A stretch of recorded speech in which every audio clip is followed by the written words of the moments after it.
La capacité mentale de la couche féminine est souvent remise en cause. Quelques-uns pensent qu'elles sont faites uniquement pour le foyer. Par contre, d'autres pensent qu'elles valent mieux. Téléspectateurs de Sen TV, nous nous retrouvons sur ce plateau pour aborder la créativité, la production et la capacité de la gente féminine. Pour plus de précision, nous avons sur ce plateau comme invité Madame Diena Bouyoula, la coordinatrice de l'engagement des jeunes et aussi la campagne de OFI L'égalité à plan international guinéen. Bonjour Madame. Merci d'avoir répondu à l'invitation. C'est à moi de vous remercier pour l'invitation. À signaler que Plan International Guinée est une institution qui d'ailleurs œuvre pour l'épanouissement de la jeune. Alors Madame, est-ce que vous pouvez nous parler un peu de la différence entre Madame Youla et la coordinatrice de l'engagement des jeunes? Mais avant de commencer, je souhaite bonne heureuse année à tous les téléspectateurs, surtout plein de réussite dans vos activités, la paix du cœur et la santé, c'est primordial. Madame Yula au foyer et Madame Yula, coordinatrice OFI Égalité.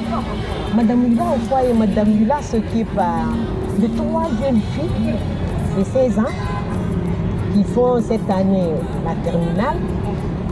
Et ces filles sont suivies par Madame Yula à la maison.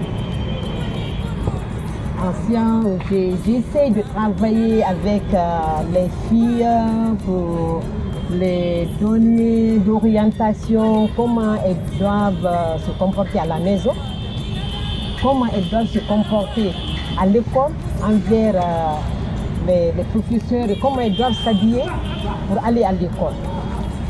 Et l'éducation des filles avec Madame Yula, j'échange avec les filles, il n'y a pas de tabou. Entre ces 3 filles et moi, on parle de tout et de rien. On danse ensemble, on fait beaucoup de choses pour pouvoir donner la confiance aux filles qu'elles peuvent vraiment faire beaucoup de choses. C'est que je suis là pour donner une bonne éducation à mes enfants. Du coup, malgré qu'elles ont 16 ans de temps en temps, j'apprends les filles à préparer pour ne pas un jour qu'elles soient dans leur ménage sans pouvoir faire des bons plats pour leur mari et les belles-mères, pour gâter leur belle-mère comme j'ai toujours fait moi aussi. Madame Yula, engagement OFI L'égalité. Aujourd'hui, c'est vraiment une passion pour moi le fait que je travaille avec les couches vulnérables, c'est-à-dire les filles, les femmes et les personnes porteuses d'handicap, c'est-à-dire Madame Yula ne suit personne. Madame Yula travaille avec tout le monde dans l'ambiance. Dans mon équipe, je suis avec deux jeunes qui sont très dynamiques, qui travaillent très bien avec moi et on se donne des conseils. Malgré que je suis la plus âgée, mais je demande conseil à ces jeunes parce que avec la technologie et autres, ces jeunes-là sont en train aussi, moi aussi, de renforcer mes capacités. Donc vous échangez surtout. Bien sûr. Madame Youla en tant que coordinatrice et Madame Youla en tant que conseillère et amie de toutes les filles guinéennes. Donc Madame Youla, qu'est-ce que vous pensez de la mentalité et de la capacité productive de la gente féminine? Par rapport à la question de la capacité de la productivité de la femme guinéenne, je dirais que la femme guinéenne, c'est elle qui se réveille tôt avant l'appel du musée. Et c'est elle, la dernière, aller au lit. Tout le monde fait ça. Et aujourd'hui, on est en train de voir les femmes dans plusieurs domaines d'activité, tels que l'agriculture. Aujourd'hui, on parle beaucoup plus des femmes dans le domaine de l'agriculture. Malgré que, avant, elles sont surtout dans... avant, ces femmes sont surtout dans le commerce. Dans le commerce, du coup, si vous regardez aujourd'hui, avant, il y a plus de femmes qui donnent. très tôt le matin, c'est des femmes là qu'on voit pour aller au marché de Batoto, pour aller chercher des condiments pour pouvoir vendre pour le bien-être de leurs enfants. Si je prends l'exemple en milieu rural, plus précisément à Détédou que je maîtrise bien, où j'ai travaillé pendant 3 ans avec les femmes qui ont mis en place, avec l'appui du Plan International Guinée, les groupements d'épargne et de crédit. Parce qu'on n'avait pas donné l'argent à ces femmes pour qu'elles soient ensemble. Le fait qu'on a renforcé les capacités de ces femmes ont pu mobiliser l'argent entre elles pour la prise en charge des frais de scolarité de leurs enfants et les frais sanitaires. Aujourd'hui, ces enfants sont protégés parce que les enfants là sont en train d'aller à l'école et les filles sont en train d'être maintenues à l'école. En plus de ça, aujourd'hui, on voit en Guinée que les femmes sont leadership aujourd'hui dans plusieurs départements. Les femmes sont devant les ministères, des différents ministères comme voilà. Exactement, je voulais même signaler le côté, la responsabilité des femmes dans les grandes institutions, dans les entreprises, dans le gouvernement. Quel regard avez-vous sur tout ça maintenant? Oui, maintenant je peux dire que les 5 dernières années, vraiment il y a eu la révolution dans le domaine du respect des droits des femmes. C'est-à-dire que ce soit l'État avec ses partenaires, les institutions nationales et internationales sont en train de jouer un rôle important pour le respect des droits de la femme guinéenne. Mais quand cela me tient, il y a toujours des défis qu'on doit relever encore. C'est ça. Merci beaucoup téléspectateurs de SAT TV. Vous êtes bien sûr dans votre émission Réalité féminine. Ici, nous parlons de la créativité, de la production, de la capacité de la gente féminine. Alors, Madame Yola, je vais revenir toujours avec vous. Qu'est-ce qu'il faut selon vous pour booster cette couche? Souvent considérée vulnérable. Peut-être qu'est-ce qu'il faut pour recaler le regard des autres sur la faiblesse, mais plutôt sur la potentialité de la femme?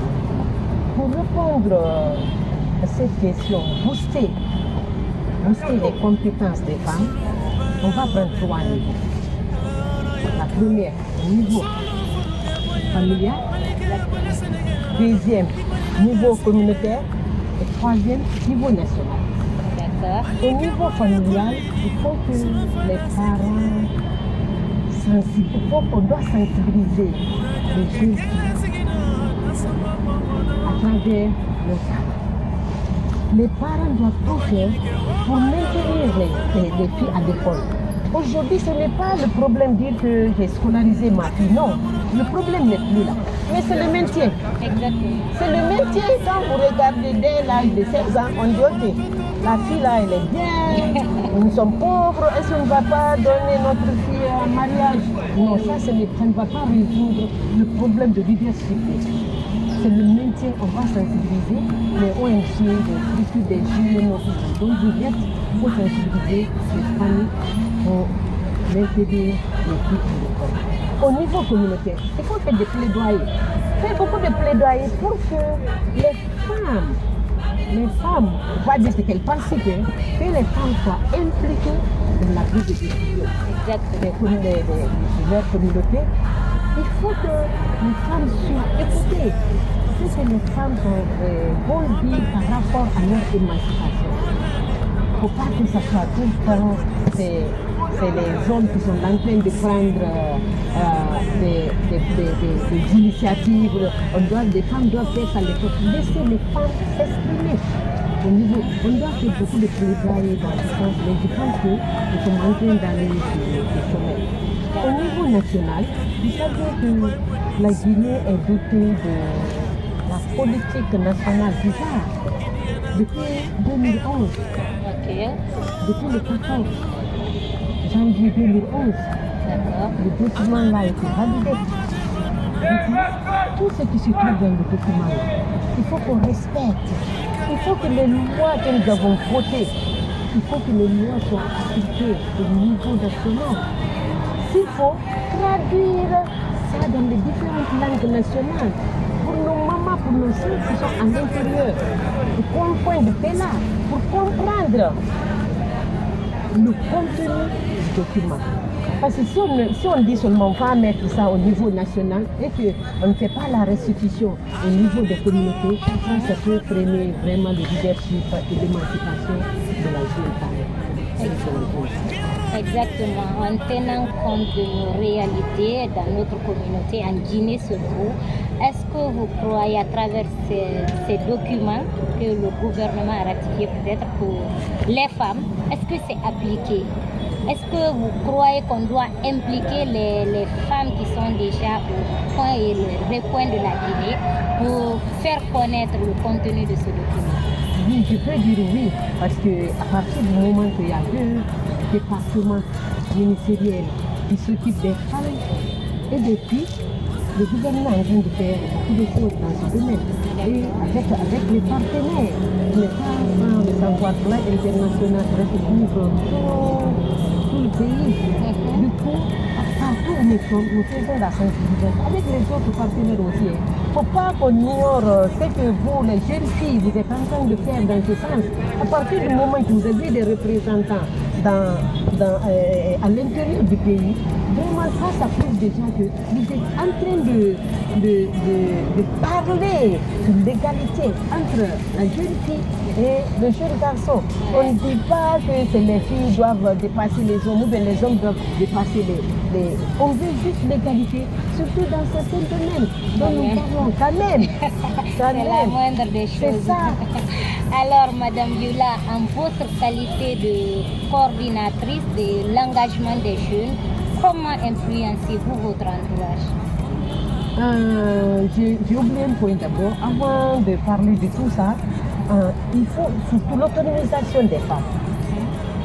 L'autonomisation des femmes, je pense que là, il y a une stratégie globale qui parle de ça. C'est-à-dire qu'il faut qu'on aide d'abord les filles à apprendre, à décider, à diriger, à s'épanouir.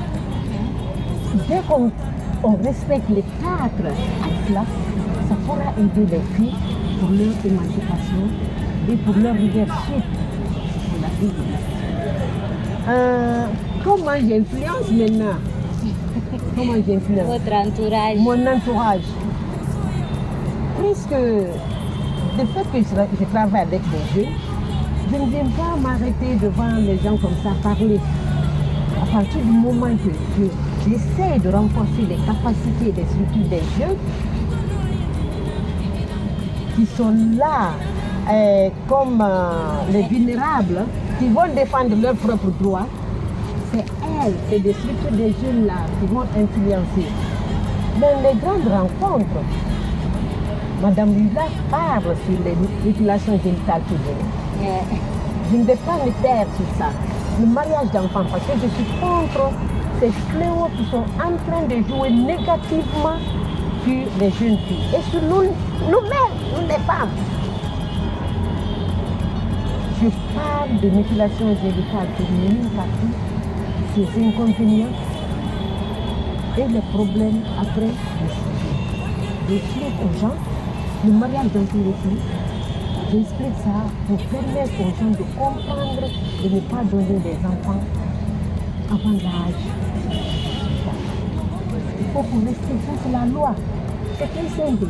Alors, si tu prends une fille qui a 16 ans, tu lui donnes à un monsieur qui est plus âgé qu'elle, elle trouve là-bas 2 ou 3 femmes, elle est 4e femme quelque part, vous voyez ce que ça va affecter la petite fille.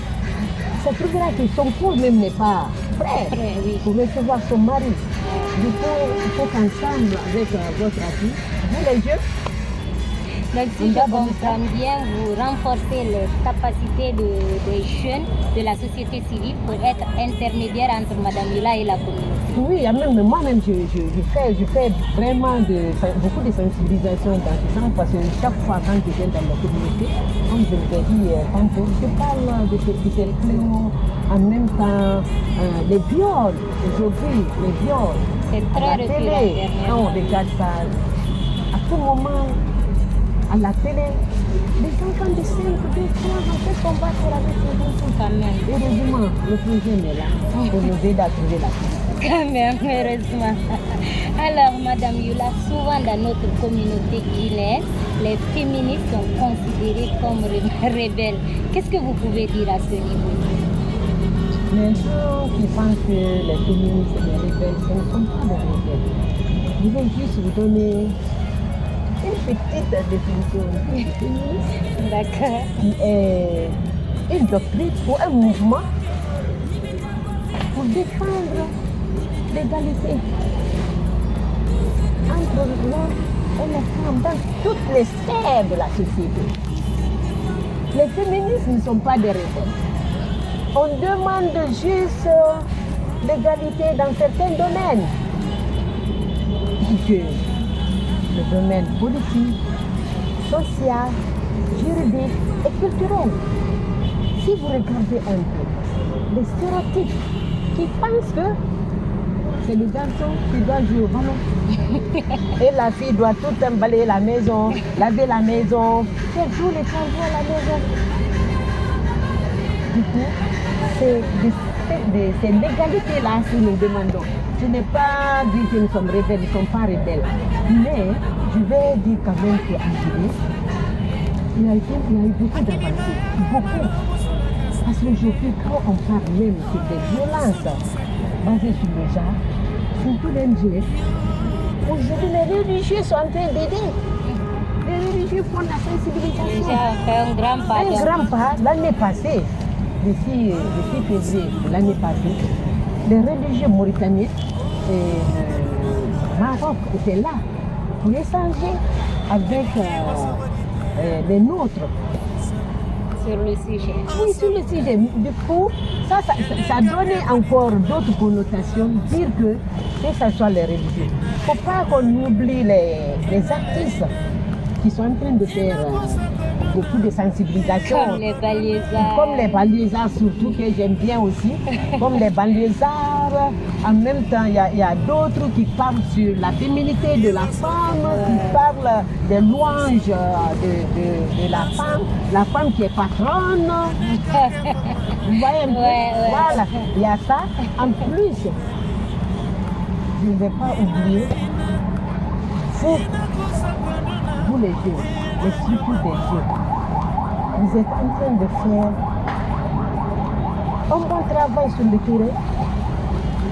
Vous êtes en train de dénoncer les fléaux qui sont en train de jouer négativement contre nous. Nous ne sommes pas contre nos mœurs et nos cultures, non. Mais toutes les valeurs, toutes nos valeurs qui vont jouer négativement sur l'éducation de la petite fille, ça, on ne va pas tenir compte de cela. Amen. Ouais. Téléspectateurs de SAC TV, nous sommes à la fin de votre émission Réalité féminine. Cette émission qui s'intéresse au quotidien et surtout la potentialité de la chaîne. Plaisir a été pour moi de vous servir. On se reprend sur un autre numéro. À très bientôt. Merci. Merci, Madame Youla. Merci, c'est gentil. Merci beaucoup.